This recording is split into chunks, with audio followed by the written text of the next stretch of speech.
పండగ అయిందనుకో ఇది తేవ అంటే పంచాయతీ, అది తేవ అంటే పంచాయతీ. కొడతాడు. కొట్టినప్పుడు ఏం చేస్తాం మేడం, మా అమ్మ దగ్గరికి వెళ్ళిపోతా. అక్కడికి వెళ్ళి కొన్ని రోజులు ఉండగానే మళ్ళీ వచ్చేది. మళ్ళీ ఇదే కొట్టడం వెళ్ళిపోవడం, నాయన కొట్టడం నేను వెళ్ళిపోవడం, ఇదే జరిగేది. తర్వాతకి ప్రెగ్నెన్సీ అయినా ఇక మందు తాగి వచ్చి కొట్టడం చేయడం. ఇక నేను వెళ్ళిపోయిందంటే ఇష్టరాజం, ఇల్లు ఆయనది కదా. నేను వెళ్ళిపోయిందనుకో ఇంట్లోకి ఎవరినైనా తీసుకురావచ్చు. ఇక తాగి ఉన్నాడు, డ్రైవింగ్ చేసిండు, యాక్సిడెంట్ అయింది, చనిపోయిండు. చనిపోయినప్పుడు నేను రాలే మేడం, మరి నన్ను తీసుకొచ్చేటోళ్ళు ఎవరు? అదేంటమ్మా, భర్త చనిపోతే తీసుకొచ్చే వాళ్ళు ఏంటి? చిన్న విషయం నాతో చెప్పుకునేది మేడం. పెళ్లి అయిపోయినాక కూడా నీతోనే మాట్లాడేవాడా? అవును మేడం, మాట్లాడుకునేది. ఎందుకంటే ఇంటికి రానియకపోయేది మేడం మా వదిన. మా అమ్మ నాన్నతో కూడా మాట్లాడనియకపోయేది మేడం. ప్రియారిటీ భర్తకి ఇవ్వలేకపోయింది మేడం. నాకు టైం పట్టింది మేడం. మీ అన్న మీద అంత ప్రేమ ఉన్నావి, మీ అన్న బిడ్డను చూడడానికి ఎందుకు రాలే? ఈ పాలసీ సంగతి ఏంటో చెప్పండి. చెల్లి పేరు మీద ఒక ఎకరం ఉంది మేడం. ఎకరం అత్తయ్య వాళ్ళు అమ్ముకుంటారంట, పాలసీ ఈమె తీసుకుంటదంట. మరి ఆమె అయితే ఆయన కన్నా బిడ్డే కదా, మరి అమ్మాయి ఎక్కడ పోవాలి? నేను ఇది అడగొద్దంట. ఇది అడిగితే నువ్వు డబ్బుల కోసమే వచ్చినావు అన్నతో పంచాయతీ. ప్రతిసారి ఫోన్లు చేసి విసిగిస్తుంటే ఎట్లుంటది మేడం? మేడం భార్య అది తెచ్చి పెట్టు అని అడిగితే చచ్చిపోతుందంటే ఎంతమంది మొగలు చచ్చిపోవాలి మేడం? అట్లా కాదు మేడం. ఇవాళ ఎల్ఐసి డబ్బుల కోసం వచ్చినా రేపు ఆ డబ్బులు తీసుకొని వెళ్ళిపోతుంది. మా తల్లిదండ్రుల పరిస్థితి ఏం కావాలి? వాళ్ళని ఎవరు చూడాలి? ఇప్పటి వరకు అయితే నేను ఉన్నా, ఎప్పుడు నేను ఉండనుగా మేడం. నాకు డబ్బులు ఇచ్చేస్తే ఆ నమ్మకం తన మీద లేకనే నా మీద చేసిండు కదా మేడం నామిని అని. నా మీద బాధ్యత ఉందే కదా. చేసిన బిడ్డ పేరు చేయాలి, లేకపోతే భార్య పేరు చేయాలి. అంత నా మీద నమ్మకం లేకపోతే తల్లి పేరు చేయాలి. లేదు, పట్టక ముందుకే వెళ్ళిపోతావు. అమ్మ, నీ వర్షన్ ఒకలాగా ఉంది, తన వర్షన్ అంటే రెండు భిన్న ధృవాల్లాగా ఉన్నాయి. నువ్వేమో అసలు ఏ అలవాటు లేవు, అసలుకి మా అన్నయ్య అంత మంచుడు ఈ ప్రపంచంలో లేడని నువ్వు చెప్తున్నావు. అంత దుర్మార్గుడు అలాంటి భర్త అసలు ఏ ఆడపిల్లకి రాకూడదు అన్నట్టుగా తను మాట్లాడతా. ఆమెకి ఆకాశానికి దిగ్గం లేదు మేడం, ఆమెకు అన్నీ హైఫై కావాలి. కాదు శ్రాంతి, నువ్వు ఆ పాపకి ఇస్తా అంటున్నావు, మీ వదిలేకి మాత్రం ఇవ్వవా? ఎందుకు ఇస్తాం మేడం ఆమెకు? బ్రతకాలి. భర్త బ్రతికుండా ఎక్కడి నుంచి వచ్చిందమ్మా? అన్నం పెట్టడము, వస్తే మంచిగా మాట్లాడడము, మంచిగా చూసుకోవడము, బట్టలు విండడము, అన్నం తిన్నావా, ఉన్నావా, పండుకున్నావా అన్న మాటలు ఆప్యాయత ప్రేమ లేనప్పుడు మీ వదిన ఎలా బ్రతకాలి? అది ఆమెకు గెలవాలి మేడం.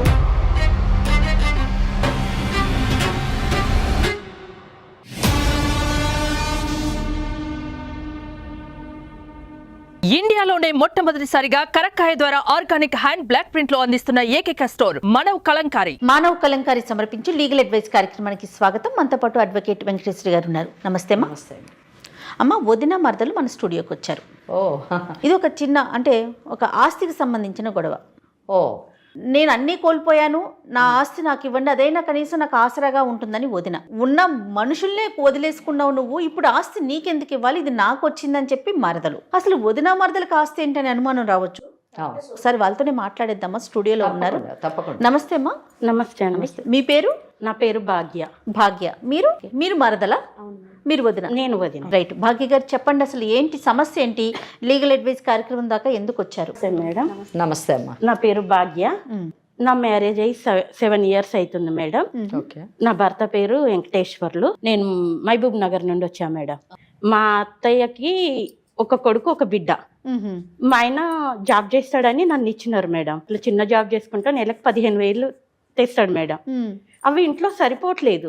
సరిపోనప్పుడు చిన్న చిన్న గొడవలు అనేది అవుతుంటాయి. ఆయన వాళ్ళ అమ్మ మాటలిని చేసి నన్ను కొట్టడం చేయడం ఇట్లా చేస్తుండే. డబ్బు పోవటంతోనే చిన్న చిన్న ఇష్యూస్ వస్తున్నాయి. ఆయన నన్ను కొట్టడం చేయడం చేస్తుంటే నేనేం చేసినంటే ఇక్కడ ఉంటే కొడుతుండని మా పెండ్లైన 6 months మా ఆయనను తీసుకొని వేరే కాపురం పెట్టిన. 6 నెలలకి అక్కడైనా ఏమన్నా మారతాడేమోనని వేరే కాపురం పెట్టిన మేడం. వేరే కాపురానికి ఆయన ఇష్టపడ్డా? మీరు బలవంతంగా తీసుకెళ్ళారు? అంటే రమ్మన్నా సరే అన్నాడు, వెళ్ళిపోయినాం. ఓకే. వెళ్ళిపోయినాక ఏమైంది, తాగడం, గుట్కాలు తినడం, ఇక అమ్మాయిలతోని. అతను ఏం చేస్తుంటాడు? డ్రైవింగ్ చేస్తాడు మేడం. మీరేమన్నా ఉద్యోగం చేస్తున్నారు? నన్ను ఎక్కడికి వెళ్ళనివ్వడు, నేను ఇంట్లోనే ఉంటా. పండగ అయిందనుకో ఇది తేవ అంటే పంచాయతీ, అది తేవ అంటే పంచాయతీ. కొడతాడు. కొట్టినప్పుడు ఏం చేస్తాం మేడం, మా అమ్మ దగ్గరికి వెళ్ళిపోతా. అక్కడికి వెళ్ళి కొన్ని రోజులు ఉండగానే మళ్ళీ వచ్చేది. మళ్ళీ ఇదే కొట్టడం వెళ్ళిపోవడం, నాయన కొట్టడం నేను వెళ్ళిపోవడం, ఇదే జరిగేది. తర్వాతకి ప్రెగ్నెన్సీ అయినా ప్రెగ్నెన్సీ అయ్యి ఇంటికాడ ఉన్నప్పుడు ప్రెగ్నెన్సీ ఉన్న అమ్మాయికి ఏదో ఒకటి తినాలనిపిస్తది కదా, బయటికి వెళ్ళాలనిపిస్తది కదా, ఎక్కడికన్నా వెళ్దామంటే గొడవ చేసేది, ఏదన్నా తింటా అంటే గొడవ చేసేది, ఏమన్నా అంటే ఇంతే అనేది. ఇక నేను ఇక్కడ ఉండలేను అని మా అమ్మ వాళ్ళ ఇంటికి వెళ్ళిపోయినా, పూర్తిగా వెళ్ళిపోయి ఇక అక్కడనే ఉండిపోయినా పాప పుట్టింది. పాప పుట్టినాకనన్నా నన్ను చూడడానికి రాలే మేడం వీళ్ళు. మీ ఆయన వచ్చారా? రాలే మేడం. రాలేదంటే ఎవరు వెళ్ళలేదంటమ్మా. కనీసం మా అత్తయ్య, మా మామయ్య, మా ఆడపడుచు, మా ఆయన రాలేదు. అసలు అత్తవారింటి తరపు నుంచి ఎవరు రాలేదు. నాకు ఉన్నదా మేడం?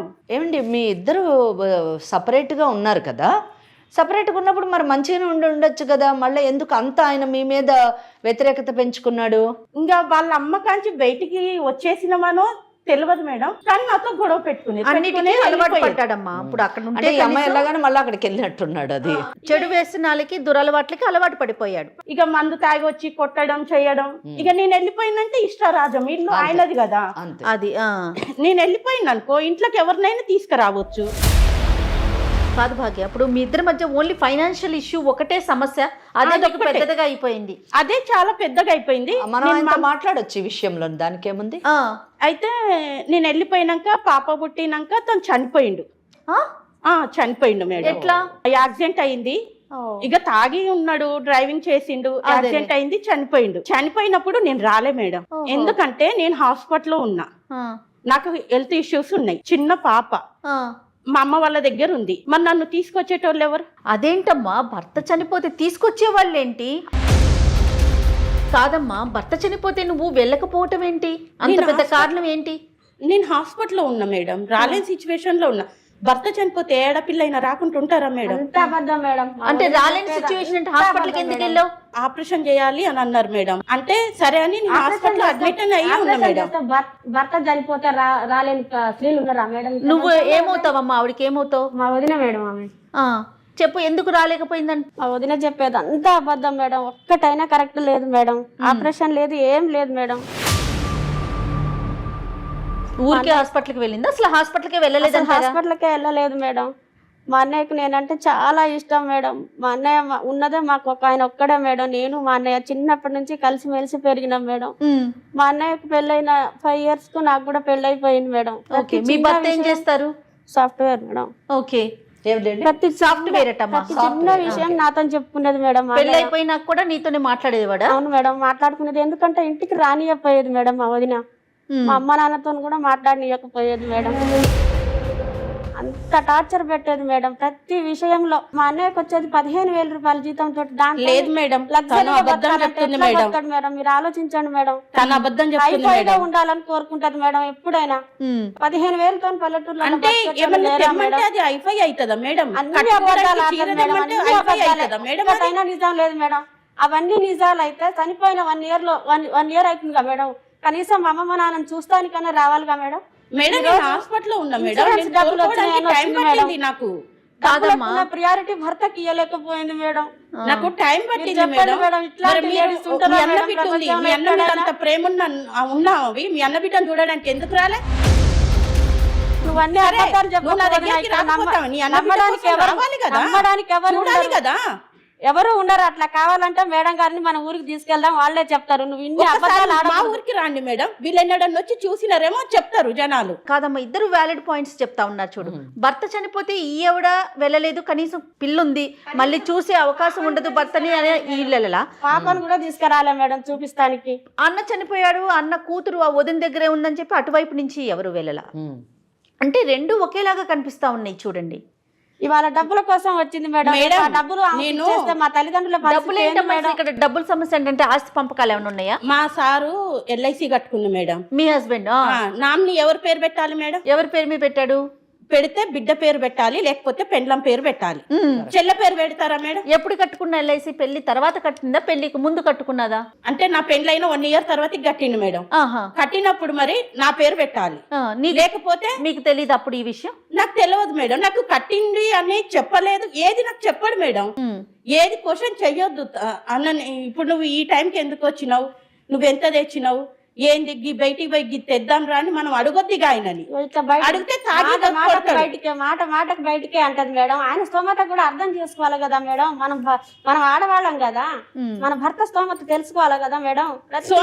మేడం నేనేమన్నా బంగారం కొని అన్నానా లేకపోతే మా అన్న యాక్సిడెంట్ లో చనిపోయాడు మేడం. ఒక్క ఉన్న ఆధారం కూడా మేము మిస్ అయిపోయినాం మేడం ఈమె చేపట్టి. ఈ పాలసీ సంగతి ఏంటో చెప్పండి. చెల్లి పేరు మీద ఒక ఎకరం ఉంది మేడం. ఎకరం అత్తయ్య వాళ్ళు అమ్ముకుంటారంట, పాలసీ ఈమె తీసుకుంటదంట. మరి ఆమె అయితే ఆయన కన్నా బిడ్డే కదా, మరి అమ్మాయి ఎక్కడ పోవాలి? నేను ఇది అడగొద్దంట. ఇది అడిగితే నువ్వు డబ్బుల కోసమే వచ్చినావు అన్నతో పంచాయతీ. అవును మేడం, మరి డబ్బుల కోసం వచ్చినట్టే కదా. భర్త చనిపోయినప్పుడు పాప సంగతి ఏంటి మరి? ఆ పిల్లని మీరు చూసుకుంటారా? మీ అమ్మ నాన్న చూసుకుంటారా? చూసుకుంటా మేడం. నా తల్లిదండ్రులు ఇప్పటిదాకా నేను చేస్తారు మేడం. పిల్లని చూసుకోవటం కదమ్మా, బాధ్యత తీసుకోవాలి. బాధ్యత నేనే తీసుకుంటా మేడం. మరి తన పరిస్థితి ఏంటి అప్పుడు? అది ఆమె ఇష్టం, అది ఆమె ఇష్టం మేడం. అట్లా కాదు మేడం, ఇవాళ ఎల్ఐసి డబ్బుల కోసం వచ్చిన ఆమె రేపు ఆ డబ్బులు తీసుకొని వెళ్ళిపోతుంది. మా తల్లిదండ్రుల పరిస్థితి ఏం కావాలి? వాళ్ళని ఎవరు చూడాలి?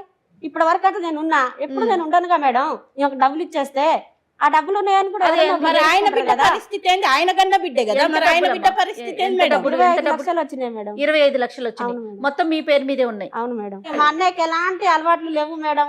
అన్ని వచ్చినాకనే అన్ని ఎక్కడెక్కడ అన్ని లేనిపోయి ఆగం చేసుకొని పోదు మేడం. అమ్మ నీ వర్షన్ ఒకలాగా ఉంది, తన వర్షన్ అంటే రెండు భిన్న ధృవాల్లాగా ఉన్నాయి. నువ్వేమో అసలు ఏ అలవాటు లేవు, అసలుకి మా అన్నయ్య అంత మంచుడు ఈ ప్రపంచంలో లేడని నువ్వు చెప్తున్నావు. అంత దుర్మార్గుడు అలాంటి భర్త అసలు ఏ ఆడపిల్లకి రాకూడదు అన్నట్టుగా తను మాట్లాడతా. ఆమెకి ఆకాశానికి డిజైన్ లేస్తుంది మేడం. ఆమెకు అన్ని హైఫై కావాలి. ఏం లేవు మేడం, మా అన్నయ్యకి అప్పులు ఏం లేవు మేడం. అప్పులు అట్లాంటి మా అన్నయ్యకి అసలు అట్లాంటి అలవాటే లేదు మేడం. ఏ చిన్న అలవాటు కూడా లేదు మా అన్నయ్య. కేవలం ఈమె పెట్టే స్ట్రెస్ వల్లనే ఆయన యాక్సిడెంట్ లో చనిపోయాడు మేడం. అమ్మ చనిపోవడానికి యాక్సిడెంట్ కి స్ట్రెస్ కి సంబంధం ఏముంది చెప్పు? ప్రతిసారి ఫోన్లు చేసి విసిగిస్తుంటే ఎట్లుంటది మేడం? మేడం భార్య అడిగితే చచ్చిపోతుందంటే ఎంతమంది మగవాళ్ళు చచ్చిపోవాలి మేడం? అట్లా ఒక బిడ్డని ఒక భార్యను సాధలేను ఆయన. ఎందుకు తేట్లేవు? ఈ జీతం సరిపోవట్లేదు, నేను చేస్తా అన్నా, నువ్వు వెళ్ళొద్దు బయటకు అంటాడు. సాధలేడు అని అనకు వదిన, సాధలేడు అని అనకు. సాధలేదు చేస్తా అన్నప్పుడు నన్ను కూడా మరి పంపించారమ్మా. మీరు ఎక్కడ ఉంటున్నారు? నేను ఇక్కడ హైదరాబాద్ లో ఉంటా మేడం. మా అమ్మ మా నాన్నని ఇక్కడికి నా దగ్గర తెచ్చుకొని సాగుకుంటున్నా మేడం. అమ్మ నాన్న ఇద్దరు కూడా మీ దగ్గరే ఉంటారు మేడం. మరి ఇప్పుడు ఈవిడ ఎప్పుడు వచ్చారు మీ దగ్గరికి? అన్నయ్య చనిపోయినాక ఎన్ని రోజులకి మీ ఇంటికి వచ్చారు? డబ్బులు వచ్చినాయి అని తెలిసి వచ్చింది మేడం. అప్పటిదాకా అసలు ఆమె ఎక్కడుందో ఏం చేస్తుందో కూడా మాకు తెలియదు మేడం. కనీసము మా అత్త ఉంది మా మామ ఉందని జ్ఞానం కూడా లేకుండా అసలు వాళ్ళని పట్టించుకోకుండా అసలు ఉన్నారా వాళ్ళు కూడా లేరా అనే పరిస్థితిలో ఇప్పుడు ఆమె లేదు మేడం. కేవలం డబ్బు కోసమే కోడల్ని ముందర పెట్టుకొని ఇప్పుడు ఆ డబ్బు కోసం వచ్చింది మేడం. అంతే. ప్రేమ అనేది లేదు మేడం దగ్గర. నీ భర్త నీ మాట కాబట్టి మీ అమ్మని తీసుకొని పోయి ఉంచుకున్నావు నువ్వు. అదే నా భర్త నా మాట వింటే మీ అమ్మ నాన్నని కూడా తెచ్చుకొని పెట్టుకుందా నేను. లాజిక్ బాగుంది. ఇప్పుడు నీ మాట విన్నాడు కాబట్టి నీవు అమ్మ నాన్నని నువ్వు తీసుకుపోయి నీ దగ్గర పెట్టుకున్నావు. ఏమో ఎంతసేపు ఉన్నా ఈమె మంచిది కాదు అని అంటున్నావు. మీ అన్న ఏం చేస్తా నేనేం మాట్లాడినా కాదమ్మా. అసలు మీ మామగారు ఏం చేస్తా ఉంటారు? మీ నాన్నగారు? ఏం లేదు మేడం, ఉన్న ఎకరం దుంతారు, అల్ల వచ్చింది పండించుకుంటారు, తింటారు. ఇంకెట్లాగో కొడుకు బయటికి వెళ్ళి వచ్చిండు, కొడుకు తాగుతుండు, వాని పరిస్థితి ఎట్లుంటుందో నా ఎకరం కూడా అమ్ముకున్నారు మేడం. అమ్ముకున్నప్పుడు డబ్బులు ఇచ్చారా మీకు? ఇవ్వలేదు నాకు. ఓకే. అవి ఏమైనాయని నేను అడగొద్దు. డబ్బు ఏమైంది చెప్పరు, నేను అడగొద్దు. ఏమన్నంటే నువ్వు పెడుతున్నావా, ఏమన్నంటే నువ్వు పెడుతున్నావా, ఆ ఎకరం పొలం అయ్యి అడగొద్దన్నారు. సరే మీ అమ్మ మీ నాన్న కష్టం నేను అడగను. ఇప్పుడు నేను కొన్ని ప్రశ్నలు అడుగుతాను మిమ్మల్ని, ఆ ప్రశ్నలకు సమాధానం చెప్పండి. మొదట మిమ్మల్ని అడుగుతాను, పెళ్ళి ఎంతకాలం అయింది మీది? 7 years అయింది. 7 years అయింది. పెళ్ళి 6 నెలలకి మీరు ఇండిపెండెంట్ అంటే సపరేట్ గా వెళ్ళిపోయారు. సపరేట్ గా వెళ్ళిన తర్వాత మీరు ప్రెగ్నెంట్ అయ్యారు. ఎంత కాలం ఉన్నారు సపరేట్ గా? సపరేట్ గా ఉన్నాం మేడం. గొడవ కాగానే అమ్మ ప్రెగ్నెంట్ అయ్యేంత మటుకు ఉన్నారు కదా, అది ఎంత కాలానికి మీరు ప్రెగ్నెంట్ అయ్యారు? పోయినాక ఒక 2-3 months కే తెలిసింది మేడం. అంటే మీరు సపరేట్ గా ఉండడం కూడా ఒక 6-7 months ఉండి ఉంటారు అంతే కదా. తర్వాత మీరు పుట్టింటికి వెళ్ళిపోయారు. వెళ్ళిన తర్వాత మీ పాప పుట్టింది, మీ పాప పుట్టిన ఎంత కాలానికి ఇతను చనిపోయాడు? 2 years కి మేడం. 2 years మళ్ళీ తిరిగి రాలేదు. ఆయన మొదటి నుంచి తాగుతున్నాడా పెళ్ళైనప్పటి నుంచి? ఇక అది నాకు చెప్పలే మేడం. మీ అనుభవం తెలియడం నా పెళ్ళైనాకనే తెలిసింది తాగుతున్నా. కాదు, పెళ్ళైన తర్వాత తాగి రావడం ఉన్నది, ఉన్నది, కొట్టడం ఉన్నది, మీ ఇద్దరి మధ్యన గొడవలు జరుగుతున్నాయి. 15,000 రూపాయల జీతం వలన మీకు ఇబ్బందులు అవుతున్నాయి. ఇదే కదా మీ కేసు? అదే. ఓకే, మీరు ఆగండి. ఇక్కడ మీ పుట్టిల్లు ఎక్కడమ్మా ఎగ్జాక్ట్లీ? మీ అమ్మ నాన్నగారిది మహబూబ్ నగర్ మేడం. మహబూబ్ నగర్. మీకు పెళ్ళయింది ఎక్కడ? పెళ్ళయి మీ భర్త మీరు ఎక్కడ ఉంటున్నారు? హైదరాబాద్ లో ఉంటున్నాం. హైదరాబాద్. మీరు ఉద్యోగం చేస్తున్నారా? లేదు మేడం, ఖాళీ హౌస్ వైఫ్. మీ వారు ఏం చేస్తారు? Software madam. సాఫ్ట్వేర్. ఎంత జీతం వస్తుంది? 70,000 మటుకు వస్తుంది మంత్. 70,000. మీకు ఎంతమంది పిల్లలు? ఒక పాప మేడం. ఎంత వయసు ఉంటుంది? 2 years ఉంటుంది మేడం. 2 years. సో మీరు ఇప్పుడు ప్రస్తుతము మీ తల్లిదండ్రులు మహబూబ్ నగర్ లో ఉన్నారా, మీ దగ్గర ఉన్నారా? ఇందాక మీరు మీ దగ్గర ఉన్నారని చెప్పారు జయ గారికి. మీ దగ్గర ఉంటున్నారు. మీ నాన్నగారు ఏం చేసేవారు? అగ్రికల్చరిస్ట్. అప్పుడు మేడం, ఇప్పుడు ఏం లేదు. ఇప్పుడు ఏం లేదు. 1 ఎకరం అమ్మిన డబ్బును ఏం చేశారు? మా అన్నయ్యకి యాక్సిడెంట్ అయితే అవుతుంది కదా మేడం, డబ్బులు ప్రైవేట్ హాస్పిటల్ జాయిన్ చేస్తే కాకుండా ఉంటాయి. అంటే యాక్సిడెంట్ ఎలా యాక్సిడెంట్ జరిగింది? ఎక్కడ జరిగింది యాక్సిడెంట్? డ్రైవింగ్ చేస్తుంటాను మేడం. డ్రైవర్ ఎక్కడ? ఏ ఊర్లోని? హైదరాబాద్ మేడం ఆయన చేసేది కూడా. అంటే యాక్సిడెంట్ అయిన ఇమీడియట్ గా చనిపోలేదు, ఆయన హాస్పిటల్లో మేడం. ఎంతకాలం ఉన్నాడు? ఒక 1 week పెట్టిరు మేడం. ఎందుకు చనిపోయాడు? అంటే యాక్సిడెంట్ ఎందుకు జరిగింది అన్నది తెలుసా మీకు? ఎందుకు జరిగిందంటే ఇక ఇట్లా ఫోన్ చేయడం వల్ల, ఫోన్ మాట్లాడుకుంటూనే అయింది మేడం యాక్సిడెంట్. మీ రిపోర్ట్స్ ఉన్నాయండి? LIC రిపోర్ట్స్ కానివ్వండి, మెడికల్ రిపోర్ట్స్ కానీ ఉన్నాయా మీ దగ్గర? ఒకసారి ఉంటే ఒకసారి ఇవ్వండి. అంటే తనతోనే మాట్లాడుతుంటే, తన భార్యతో మాట్లాడుతూనే యాక్సిడెంట్ అయిందని అంటారా? మాట్లాడుతుంటేనే అయింది మేడం. సరే, ఫోన్ మాట్లాడుతున్నాడు అక్కడ, ఆవిడే అనే మీరు ఎలా చెప్తారు? కాల్ లిస్ట్ తెలుస్తుంది కదా మేడం. ప్రతి 5 నిమిషాలకు ఒకసారి ఫోన్ చేసి డిస్క్ పెడుతూనే ఉంటది, టార్చర్ పెడుతుంటది. వచ్చేది లేదు, సచ్చేది లేదు, సంసారం చేసేది లేదు, ఏం లేదు. ప్రతిసారి ఇదే. ఇక ఇట్లా చేయడం వల్లనే మా అన్నయ్య చనిపోయాడు మేడం. ఉన్న ఒక్క ఆదరు దిక్కు కూడా మా అమ్మ మా నాన్నకు లేకుండా చేసింది మేడం. ఇప్పుడు డబ్బుల కోసం వచ్చి కొట్లాడుతుంటే భర్తకు ఫోన్ చేయడం కూడా తప్పేనా మేడం? తప్పు కాదంటలేదు మేడం, మంచి కోసం చేయాలి మేడం. భర్తకి మంచి కోసం చేయాలి, మంచి కోసం చేయాలి. నా భర్త నేను ఇట్లా టార్చర్ పెట్టాను కదా, టార్చర్ పెట్టాను కదా, నేను నీళ్ళకి అట్లా టార్చర్ పెట్టాను దాని కదా. నేను ఎందుకు తీసుకెళ్ళి సాధాలే తెచ్చి. ఒక్క నిమిషం శ్రవంతి, ఇప్పుడు ఆ డబ్బులోనే ఆమెకి అంటే మీ వదిన కూతురికి ఏమైనా ఇవ్వడానికి సిద్ధంగా ఉన్నావా నువ్వు? సిద్ధంగానే ఉన్నా మేడం. ఒక్క రూపాయితో సహా మా అన్న పిల్లలకి, మా అమ్మ మా నాన్నకి పెట్టుకుంటా మేడం. దానికి మీరు ఏ సొల్యూషన్ చెప్తారు, దానికి నేను రెడీగా సిద్ధపడే. నాకు ఒక్క రూపాయి కూడా చదువుకైనా పెళ్లికైనా డబ్బులు కావాలిగా మేడం. తన ఆడ ఎట్లా ఏం చేస్తా, పిల్లకి పెళ్లి ఆమెకే ఇస్తా కదా మేడం. ఇస్తా అంటుంది కానీ ఇప్పుడు ఇయ్యదంట. ఆమెకి పెళ్లి చేసే టైం వస్తది కదా, అప్పుడు ఇస్తదంట. ఎవరికో పెళ్లి ఇప్పుడు ఎవరో వస్తారు చేసుకుంటానని, ఆయనకి ఇస్తా అన్నప్పుడు మరి ఈమెను ఎట్లా చదివియాలి? నేను ఎవరో కాదు కాదు శ్రవంతి, నువ్వు ఆ పాపకి ఇస్తా అంటున్నావు, మీ వదిలేకి మాత్రం ఇవ్వవా? ఎందుకు ఇస్తాం మేడం ఆమెకు?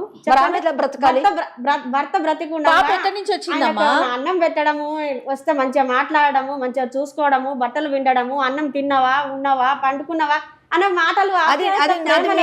అది మీ కేసు అంతేగా మేడం. ఓకే, అట్లా ఆమె ఎలా బ్రతకాలి? మీ వదిన ఎలా బ్రతకాలి? అది ఆమెకు తెలవాలి మేడం.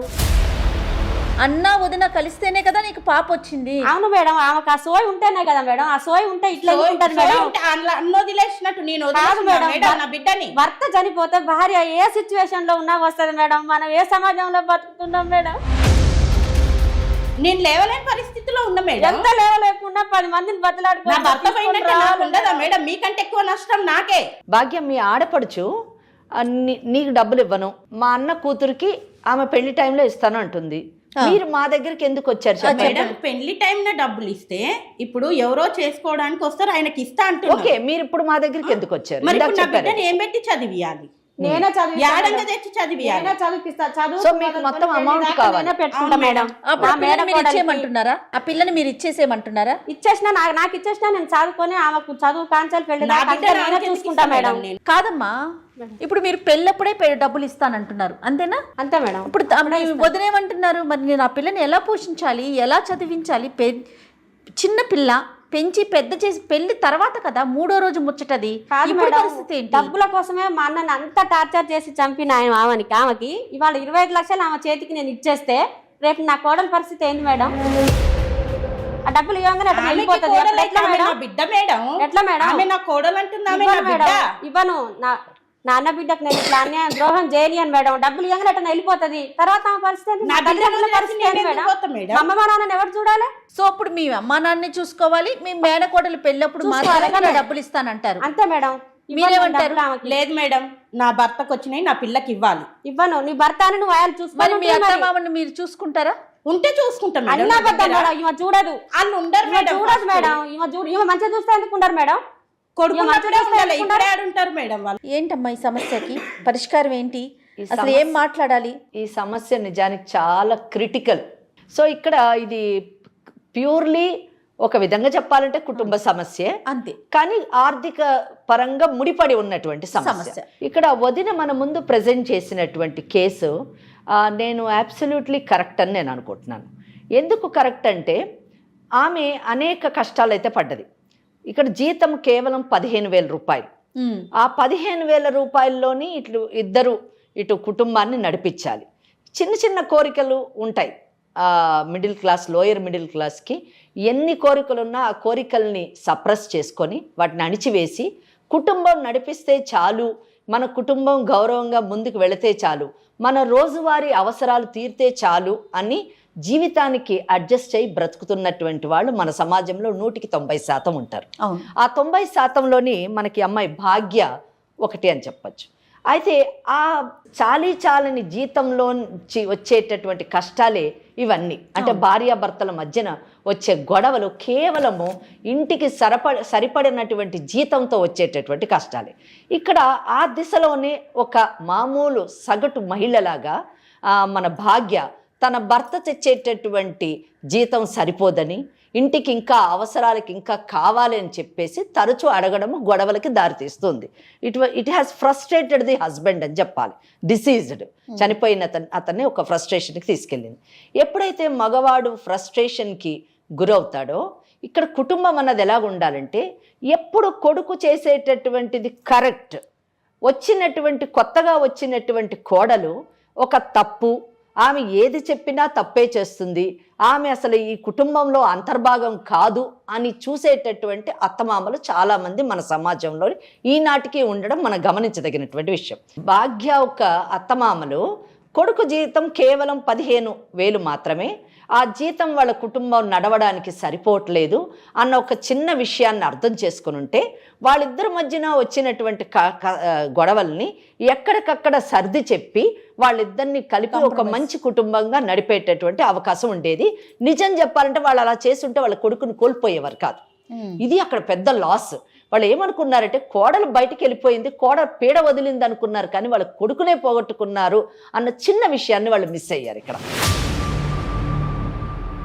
ఇంకా రెండోది వాళ్ళు ఏం చేశారు, తల్లిదండ్రులు ఇద్దరు కూడా కొడుకుని సపోర్ట్ చేశారు.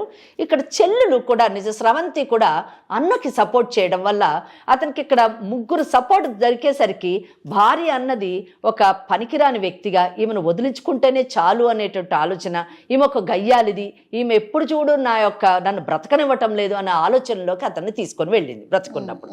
ఇది ఇక్కడ మనం గమనించదగినటువంటి విషయం. అతనికి ఉన్నటువంటి వ్యసనాలని వీళ్ళు ప్రోత్సహించడం. అట్లీస్ట్ నువ్వు తాగు అని చెప్పకపోవచ్చు, కానీ నువ్వు తాగుతున్న తప్పు అని చెప్పలేదండి, అది రాంగ్. నువ్వు తాగు అని ఏ తల్లిదండ్రులు ప్రోత్సహించారు, నేను ఒప్పుకుంటాను, కానీ తాగొద్దురా అని చెప్పేసి బెదిరించేటటువంటి తల్లిదండ్రులు చాలా తక్కువ మంది ఉంటారు. ఇక్కడ చెల్లెలు కూడా నీ వల్లనే మా అన్నయ్య వ్యసనాలకు లోనయ్యాడు అని అంటుంది, కానీ ఆ మనసుకు తెలుసు పెళ్లి కాకముందు కూడా వాళ్ళ అన్నయ్య తాగుతూ ఉండేవాడు అని చెప్పేసి. సో ఇక్కడ ఏంటంటే ఇక్కడ ఆడపడుచు అనేటటువంటి ఆమె అన్న బాగుండాలి, వదిన బాగుండాలి, వదిన కూతురు బాగుండాలి అనే ఆలోచనలో ఉంటే బాగుండేది.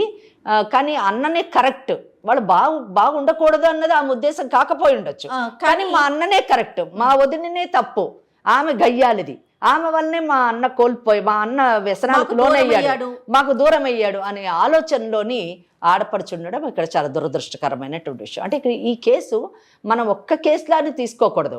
సమాజంలో ఇలాంటి సమస్యలతో ఉన్నటువంటి ప్రతి ఒక్కరూ ఆలోచించాల్సింది ఏంటంటే వదిన బాగుంటేనే అన్న బాగుంటాడు, వాళ్ళిద్దరు బాగుంటేనే వాళ్ళకు పుట్టినటువంటి పిల్లలు బాగుంటారు, అందరు కలిసి ఉంటేనే కుటుంబం బాగుంటుంది. అప్పుడు ఆ కుటుంబం ఆరోగ్యకరమైనటువంటి కుటుంబం, అంటే మానసికంగా ఆరోగ్యకరమైనటువంటి కుటుంబం తప్పకుండా తల్లిదండ్రులకి అండగా ఉంటారు, అత్తమామలకి అండగా ఉంటారు. ఈరోజు మన ముందు కూర్చున్నటువంటి వదిన అనేటటువంటి పాత్ర మా అత్తమామలు ఎప్పుడు కొడుకుకి చెప్పి కొట్టించేవారండి, తిట్టించేవారండి. వాళ్ళు ఏ రోజు కూడా మమ్మల్ని శాంతిగా ఉండనీయలేదు అనేటటువంటి ఒక ప్రగాఢమైనటువంటి ఆమె బాధ ఎంతటి స్థితికి తీసుకెళ్ళిందంటే ఆఖరికి భర్త చనిపోతే ఆ తల్లిదండ్రుని పరామర్శించడానికి కూడా ఆమె వెళ్ళలేదు. ఆమె మనసు విరిగిపోయింది, ఆమె మనసు అక్కడ విరిగిపోయింది. ఇక్కడ వీళ్ళు కూడా వదిన మీద ఎంత నెగిటివిటీ పెంచుకున్నారంటే, అరే భర్త కోల్పోయినటువంటి వదిన ఎలా ఉంది, పోనీ వదిన వదిలేయండి, లీవ్ ఇట్, ఆమె గయ్యాలది. కానీ నీ అన్నకు పుట్టినటువంటి బిడ్డను చూడడానికి కూడా మీరు వెళ్ళలేదు. అది చాలా దురదృష్టకరమైనటువంటి విషయం. అంటే మీరు అనుకుంటున్నారు కదా తను రాలేదని వాళ్ళు, మీరు రాలేదని తను, ఎవరికి వాళ్ళు తమ పంతాల మీదే ఉన్నారు. ఇక్కడ వీళ్ళిద్దరు పర్సనాలిటీస్ ఇలాగుంటే, డిసీజ్డ్ ఎవరైతే భర్త ఉన్నాడో, భర్త అనేటటువంటి వాడు మాత్రము భార్య పట్ల ఇర్రెస్పాన్సిబుల్గా ఉన్నాడు, భార్య పట్ల ఒక విముఖత వచ్చింది అని చెప్పడానికి భార్యని నామినీ చేయకుండా ఎందులోని ఎల్ఐసిలోని ఇక్కడ సిస్టర్ని నామినీ చేశాడండి. Is it not a clear evidence that is not at all bothered about the wife? అంతేకాకుండా ఎప్పుడో 4 ఏళ్ల ముందు చేశాడని చెప్పింది, మళ్ళీ బిడ్డ పుట్టిన తర్వాత దాన్ని నామినీ కూతుర్ని కూడా చేర్చాలి కదా, మార్చాలి కదా, ఎందుకంటే ఆ ప్రొవిజన్ ఉన్నది ఎల్ఐసి రూల్స్ లోని. సో ఆ కూతుర్ని కూడా నామినీ చేయలేదండి. అంటే he has totally neglected the wife and child. ఎవరిని చేశాడు? చెల్లెల్ని చేశాడు. ఇక్కడ చెల్లెల పరిస్థితి మనం తీసుకుంటే, షీఈ్ మ్యారీడ్, ఆమెకు అసలు ఈ కుటుంబంతో ఒక లీగల్ ఎయిర్గా సంబంధం లేదు. ఆమె ఒక సాఫ్ట్వేర్ ఇంజనీర్, ఆమె భర్త, ఆమె చాలా బాగుంది, కంఫర్ట్ జోన్లో ఉంది. ఇంకోటి వీళ్ళందరూ మహబూబ్ నగర్లో ఉంటారు, ఈ చెల్లెలు ఆమె హైదరాబాద్లో ఉంది. వీళ్ళ ఇంట్లో ఏం జరుగుతుందో ఈమెకు తెలియదు. She's not a direct witness, it is all her imagination. లేదా వాళ్ళ అన్న ఏం చెప్తే చెప్పింది. Hearsay evidence is not admissible according to Indian Evidence Act. అంటే ఎవరైనా చెప్పినటువంటి విన్నదాన్ని ఎవిడెన్స్గా పెట్టడానికి కన్సిడర్ చేయడానికి వీలు లేదు. సపోజ్ ఆయన చచ్చిపోయాడంట, పలానా వాళ్ళు పొడిచారంట అంటే దట్ ఈస్ నాట్ ఎవిడెన్స్. పలానా వాళ్ళు పొడిచారు, that is only an evidence. ఇక్కడ అన్న ఏం చెప్తున్నాడో అదే ఆమెకి తారక మంత్రమైంది, కానీ ఆమె చూసింది లేదు. సో ఇక్కడ చాలా దురదృష్టకరమైనటువంటి కుటుంబ పరిస్థితులు ఈరోజు ఒక అన్నని కోల్పోయేటట్టు, ఒక భర్తను కోల్పోయేటట్టు, ఒక కొడుకుని కోల్పోయేటట్టు, ఒక తండ్రిని కోల్పోయేటట్టు చేసింది. ఇవన్నీ పోతే, ఈ బంధాలన్నీ పోగా మిగిలింది ఒక డబ్బు విషయమే. పాలసీ ఎవరికి రావాలి? 25 lakhs పాలసీ, ఈ 25 లక్షలు ఎవరికి చెందాలి అంటే చెల్లెలు అంటది నా పేరు మీద ఉంది కాబట్టి నాకే రావాలి, నేనే తీసుకుంటాను, నేను తీసుకొని నా మేనగోడలు పెద్దగా అయిన తర్వాత ఆమె పెళ్లికి ఉపయోగిస్తాను, ఎట్టి పరిస్థితుల్లో వదిలికి ఇవ్వను. సో వదిన ఎవరు? భార్య కదా. షీ కీప్, ఆమె ఏమన్నా ఉంచుకున్నామనా? కాదు కదా. ఆమెకేం రైట్ లేదా? భార్యకు ఉండేటువంటి హక్కులు లేవా అని అంటే, ఇక్కడ 100% ఆమెకు హక్కులు ఉన్నాయని ఇండియన్ సక్సెషన్ యాక్ట్ చెప్తుంది. ఇక్కడ ఏంటంటే ఇదొక నిజం చెప్పాలంటే ఈ కేసు ఒక సంవత్సరం క్రితం కానివ్వండి, కొన్ని నెలల క్రితం కానివ్వండి, మన ముందుకి అంటే నిజంగా నా ముందుకు వచ్చిన నేను కూడా ఏం చెప్పలేకపోయేదాన్ని. అంత క్రిటికల్ కేసు ఎవరికి చెందాలి? ఎందుకంటే ఒక పక్కనేమో నామినీగా చెల్లెళ్ళు చేశారు, అలాగే ఒక పక్కనేమో భార్య బిడ్డ, మరి వాళ్ళు లీగల్ ఎయిర్స్ ఎలాగా? మరి వాళ్ళకు కూడా హక్కు ఉంటుంది కదా అని ఆలోచన మనకు వస్తుంది ఎవరికైనా. కానీ చట్టం ఏం చెప్తుంది? చట్టంలో కూడా ఇది ఒక పెద్ద క్వశ్చన్ మార్క్ అండి. మొన్నటి మటుకు కూడా, ఎప్పుడు మటుకు శక్తి వజ్దానే అనే కేసు రీసెంట్ గా సుప్రీం కోర్టు డిసైడ్ చేసింది. మీ ఇద్దరికి చెప్తున్నాను, శక్తి వజ్దానే అనేటువంటి కేసు ఈ మధ్య కాలంలోనే సుప్రీం కోర్టు డిసైడ్ చేసిందండి. మొన్నటి మటుకు కూడా నామినీకి పాలసీ వెళ్తుందా లేకపోతే లీగల్ ఎయిర్స్కి పాలసీ వెళ్తుందా అనేటటువంటి ఒక కన్ఫ్యూజన్ ఇటు ట్రయల్ కోర్ట్స్ కానివ్వండి, పాలసీ ఎల్ఐసి లాంటి సంస్థలకు కానివ్వండి, మనలాంటి పార్టీస్కి కానివ్వండి ఉండేది.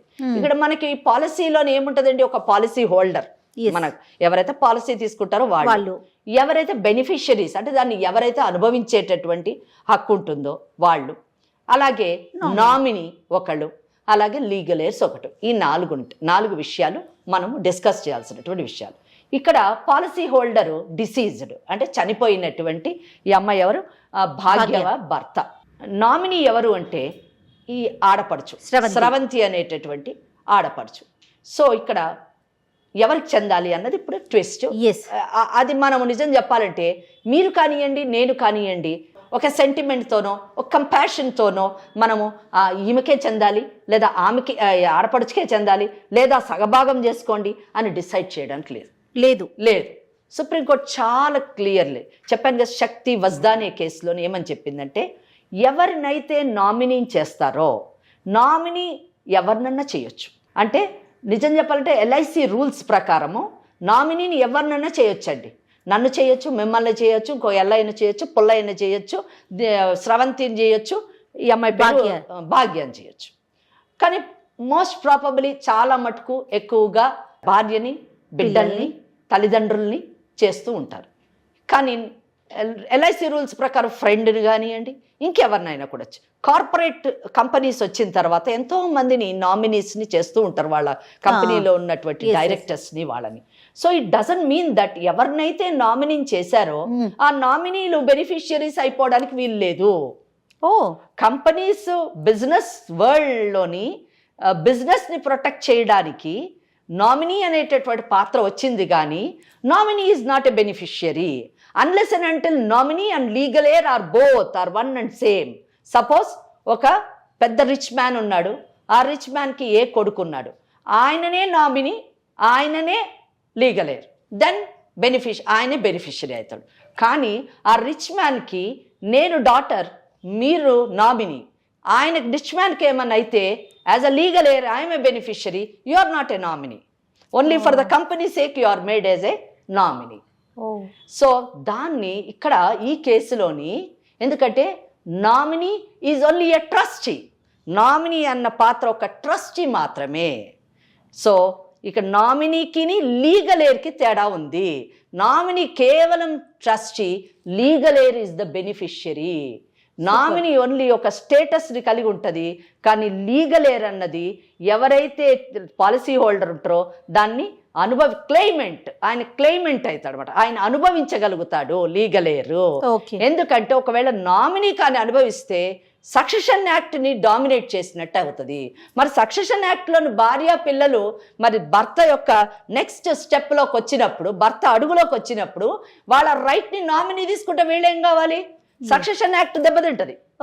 కనుక nominee is only a trustee, you can just withdraw the amount and that amount has to be transferred to the legal heirs and they have to enjoy the property. So వీళ్ళు ఏం చేయాలి, సక్సెషన్ ఓపీ వేసుకొని we are the successors అని చెప్పేసి ఎవరికైతే legal air certificate వస్తుందో వీళ్ళకి ఏమిస్తారంటే check ఇస్తారు, డిసీజ్డ్ బ్యాంక్ అకౌంట్ చెక్ ఇస్తారు, నువ్వు నామినీ కదా ప్లీజ్ టేక్ ఇట్ అంటారు. ఇచ్చారమ్మా మీకు? ఇచ్చారు. వీళ్ళు ఏం చేస్తారు, వీళ్ళ అకౌంట్లో వేసుకోగలరా? వేసుకోలేరు. ఒకవేళ వేసుకున్నా కానీ ఎవరు లీగల్ ఎయిరో వాళ్ళకే ఆ అమౌంట్ ట్రాన్స్ఫర్ అవుతుంది. మరి ఆ లీగల్ ఎయిర్ ఎవరు అని వాళ్ళకేం తెలియాలి, బ్యాంక్ వాళ్ళకి నేను లీగల్ ఎయిర్ అని 100 మంది వస్తారు. సో లీగల్ ఎయిర్ సర్టిఫికేట్ ఎవరు తెచ్చుకుంటారో, సక్సెషన్ సర్టిఫికేట్ ఎవరు తెచ్చుకుంటారో వాళ్ళకి అది ప్రెజెంట్ చేసినప్పుడు బ్యాంక్ ఆ అమౌంట్ రిలీజ్ చేస్తుంది. So her role is only postman's role. అక్కడ ఎల్ఐసి నుంచి అలా చెక్కు తీసుకుంటుంది, అలా తెలిసి ఆ బ్యాంకులో వేస్తుంది, ఆ బ్యాంక్ అలా వాళ్ళకి రిలీజ్ చేస్తుంది when they get the succession certificate. So ఈ మెథడ్ని, అంటే ఈ కన్ఫ్యూజన్ని ఎంత క్లారిటీ ఇచ్చింది సుప్రీంకోర్టు. మొన్నటి మటుకు ఎవ్రీబడి హ్యాడ్ ఏ ట్రబుల్, అందరూ ఎల్ఐసి వాళ్ళు కూడా ఏంటిది, ఎందుకంటే 2015లోని some amendments have taken place, policy rules అని పాలసీ లాస్ని కొన్ని చేశారు. ఇప్పుడు ఈ మధ్య కాలంలోని సుప్రీంకోర్టు ఇచ్చినటువంటి జడ్జిమెంట్ వలన టోటల్ క్లారిటీ వచ్చేసింది. అయితే ఇక్కడ ఈ కేసులో ఇంకొంచెం కన్ఫ్యూజన్ ఉంది. ఏంటంటే ఈ కేసులో ఒకటి క్లారిటీ ఏంటంటే ఆడపడుచు Sravanthi undoubtedly she was made a nominee by her deceased husband, దాంట్లో అనుమానం లేదు. కానీ ఆ నామినీ, ఆ పాలసీలో వచ్చేటటువంటి బెనిఫిషియరీ మాత్రము భార్య పిల్లలు ఫస్ట్ వస్తారు. సో వాళ్ళిద్దరికే ఆ అమౌంట్ వెళ్తుంది. కానీ ఇక్కడ ఈ అమ్మాయి ఒక్క డౌట్ మనం ఇక్కడ మటుకు లాలోని ఏం మార్పు చేయడానికి లేదండి, మన చేతిలో ఏం లేదు, చట్టం పరిధిలోనే ఉండాలి. మనం చెప్పిన నువ్వు తీసుకోమ్మా అని చెప్తే కూడా ఎవరు ఇచ్చేది లేదు, అక్కడ నువ్వు తీసుకోమ్మా అని చెప్తే కూడా ఎవరు ఇచ్చేది లేదు. కానీ ఇక్కడ మన మటుకు వచ్చినందుకు చిన్న మనము ఒక మంచి పని చేయొచ్చు. సామాజిక ఆ కుటుంబ కోణంలో ఆలోచించి ముఖ్యంగా చిన్నారి భవిష్యత్తుని దృష్టిలో పెట్టుకొని మనం ఆలోచించి మనం చేయగలిగింది ఏంటంటే, మనం ఆడపడుచుకి ఇక్కడ ఒక్క మాటలోని నేను ఆమెను సపోర్ట్ చేస్తున్నాను, ఆమెతో నేను ఏకీభవిస్తున్నాను. ఏ విషయంలోనంటే ఆ అమ్మాయి ఒకటి చెప్పింది, ఏమండి ఆ అమ్మాయి మా వదిన మా అన్ననే చూడలేదు, సరే నమ్ముదాం అక్కడికి. ఇప్పుడు ఏం నమ్మినా నమ్మకపోయినా ఎవరు కరెక్ట్ ఎవరు రాంగ్ అని చెప్పుకోవడం అనవసరం. ఎందుకంటే అసలైన వ్యక్తి ఇక్కడ లేడు మనకు చెప్పడానికి, మన ఫోన్ కాల్ కలపడానికి ఆయన లేడు, అక్కడ ఫోన్ కాల్ పోదు. కానీ ఇక్కడ నేను ఒక్కటి చెప్తున్నాను, ఆ అమ్మాయి భవిష్యత్తు గురించి ఈ అమ్మాయి మాటని మనం గౌరవించి, అంటే ఆడపడుచు మాటని గౌరవించి ఆ అమౌంట్ని మీరు రిలీజ్ అయిన తర్వాత ఆ పాప పేరు మీద ఒక 15 lakhs మీరు ఎఫ్డి చెయ్యండి. ఆ అమ్మాయి పెద్దగా అయ్యేంత మటుకు, మేజర్ అయ్యేంత మటుకు ఓ 15 lakhs ఎఫ్డి చేసి బ్యాలెన్స్ 10 lakhsని బ్యాంకులో వేసి దాని మీద వచ్చే ఇంట్రెస్ట్తోని లేదా అందులోంచి అవసరమైనటువంటి ఖర్చులు, ఎందుకంటే ఇక్కడ వదిన అడిగినటువంటి ప్రశ్నలు నిజంగా చాలా ఆలోచించదగినటువంటి ప్రశ్నలు. డబ్బంతా అమ్మాయి పెళ్లికేస్తే, చిన్నపిల్ల పెళ్లికేస్తే మరి వీళ్ళు ఎలా బ్రతకాలి, ఏం తినాలి, ఆ అమ్మాయి చదువు ఎలా చెప్పించాలి, చదివియాలి కదా, అది చాలా ఇంపార్టెంట్ కదా. ఇప్పుడు మీ అన్నయ్య చదువుకోనందుకే జీవితం ఎలా అయింది, మీ వదిన చదువుకోనందుకు జీవితం ఎలాగైంది, నీ అదృష్టం ఏదో బాగుండి నీకేదో సాఫ్ట్వేర్ ఇంజనీర్ వచ్చాడు, నువ్వు బ్రతుకుతున్నావు. మీ తల్లిదండ్రులు చదువుకోలేక ఉన్న ఎకరం పొలం అమ్ముకొని వాళ్ళు నీ పంచన చేరారు.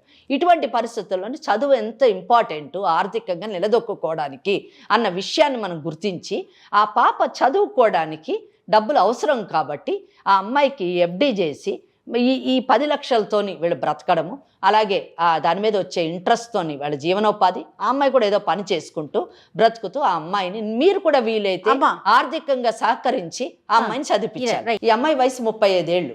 గబక్కని ఈ అమ్మాయి వేరే ఎవరన్నా పెళ్లి చేసుకుని వెళ్ళిపోయింది అనుకోండి, ఆ అమ్మాయి భవిష్యత్తు ఏమవుతుంది? ఇప్పుడు నీకు చెప్పింది నీకు అర్థమైందా? చట్టము చాలా పగడబందీ ఉంది. మనం కొన్ని సందర్భాల్లోని చట్టాన్ని మనకు అనుకూలంగా మనము మలుచుకుంటూ ఉంటాం. కానీ ఇక్కడ మీ కేసుకు సంబంధించినటువంటి చట్టం అంటే సుప్రీంకోర్టు చాలా క్లియర్గా చెప్పేసింది అనమాట, ఎవరికి డబ్బు రావాలి, ఎవరికి వెళ్ళాలి, దట్స్ ఆల్. కనుక ఇక్కడ ఈ కేసులో ఏంటంటే 100% మీ వదిన కూతురికే వెళ్తుంది. ఇక్కడ మీరు చేయాల్సింది ఏంటంటే, మీకు కూడా చెప్తున్నానండి, ఇక్కడ మీరు ఇన్ని రోజులు మా ఆడపడు చెడ్డది, మా అత్తమామ చెడ్డది ఒక ఫిక్స్ అయిపోయారు, వీళ్ళ వల్లనే నా భర్త ఇలా తయారయ్యాడు, నా జీవితం ఇలాగ నాశనం అయింది అనే ఆలోచనలో మీరు. ఈ అమ్మాయి ఏమో మా వదిన చెడ్డది, మా వదిన వల్లనే మా అన్నను మేము కోల్పోయాము, మా అన్న మాకు దూరం అయ్యాడు అనే ఆలోచనలో ఆమె ఉంది. ఎవరి గురించి అయితే అనుకున్నారో అతను వెళ్ళిపోయాడు హ్యాపీగా, ఆయనకి ఇంకే ప్రాబ్లం లేదు, రెస్పాన్సిబిలిటీ లేదు. ఎటు తిరిగి ఉన్న మీ ముందే జీవితము భవిష్యత్తు ఉంది. కనుక మీరందరూ ఇప్పుడైనా కనీసం మీ అత్త మామ మీరు మీ ఆడపడుచు, అమ్మ నువ్వు కొంచెం మంచి పరిస్థితిలో ఉన్నావు కాబట్టి మంచిగా ఆలోచించి, అమ్మాయి జీవితం ఎలాగో నాశనం అయిపోయింది, భర్తను కోల్పోయింది, నువ్వు నీ అన్నలు ఎలా కోల్పోయావు, ఆమె పసుపు కుంకుమలు కోల్పోయింది. కనుక నువ్వు కొంచెం దయతోని, ఒక ఆడపిల్లలాగా సహృదయతతోని, కొంచెం ఒక చిన్న పిల్ల ఉంది, ఇంకొక ఆడపిల్ల ఉంది, కనుక నువ్వు కూర్చొని, మీరందరూ కూర్చొని ఆలోచించి చక్కగా ఎలాగా ఆ బిడ్డను చదివిద్దాము, ఆ అమ్మాయికి ఎటువంటి భవిష్యత్తు ఇద్దాము అని ఒక ఆలోచన చెయ్యండి. ఆలోచన చేసి ఈ అమౌంట్ నేనేం చెప్పినట్టుగా, ఓకే మీకు ఫిగర్స్ నచ్చకపోతే ఫిగర్స్ మార్చుకొని మీరు ఎఫ్డీస్ చేసి, మీరు వీలైనంత మీరు కూడా ఆర్థికంగా ఆ బిడ్డ చదువుకోవడానికి సహకరించండి. ఒకటి అందరూ కలిసి ఆ ముసలి తల్లిదండ్రులకి మీ వంతు ఏమన్నా చేయగలుగుతూ మీరు చెయ్యండి. కూతురుగా మీ బాధ్యత ఏమండి, సక్సెషన్ యాక్ట్ అమెండ్ చేసిన తర్వాత ఆడపిల్లలు ఆస్తులు పంచుకోవడమే కాదండి, బాధ్యతలు కూడా పంచుకోవాలి. కాబట్టి మీరు చూసుకుంటున్నా అని చెప్పారు, మీరు చూసుకోండి. ఏదో దేవుడి దయ వల్ల ఆమెకు కూడా ఏ ఉద్యోగం అన్నా వచ్చి ఏదన్నా 4 డబ్బులు సంపాదించుకోగలిగితే మన బిడ్డతో పాటు మీ అమ్మ నాన్న కూడా తన బిడ్డలు అనుకుని ఒక ముద్ద పెడుతుంది, దాంట్లో ఏం ప్రాబ్లం లేదని అనుకుంటున్నాను. ఆ మంచితనం మీరు కూడా చూపించాలి. మేడం నేను పనికి వెళ్తే నా బిడ్డను చూడడానికి కూడా ఒకరు ఉండాలి కదా. మంచి మాట చెప్పారు. నన్ను అడిగితే మీ అత్త మామ మీరు మీ బిడ్డ కలిసి ఉండండి, మీరు ఆర్థికంగా మీ అమ్మ నాన్న కొంచెం హెల్ప్ చేస్తుండండి, ఆ చిన్న పిల్లను కూడా కంట కనిపెడుతూ ఉండండి. నో డౌట్ మీ మీద అన్ని రెస్పాన్సిబిలిటీస్ మీ మీద వేస్తున్నామని మేము అనుకోవద్దు. మీరు మీ అన్న కదా, మీ అన్న కూతురు, ఎంత ప్రేమ ఉంటే మీ మీద పాలసీ పెట్టాడు, ఒక్క నమ్మకంతో కదా మేడం నా మీద ఇచ్చింది. మీ డబ్బులు ఊరికే చెల్లెకి ఇస్తారా? నేనేం చెప్తున్నా అంటే సొల్యూషన్ లా ఏం చెప్తుంది, లా ఆమెకే చెందుతుంది అని చెప్తుందండి.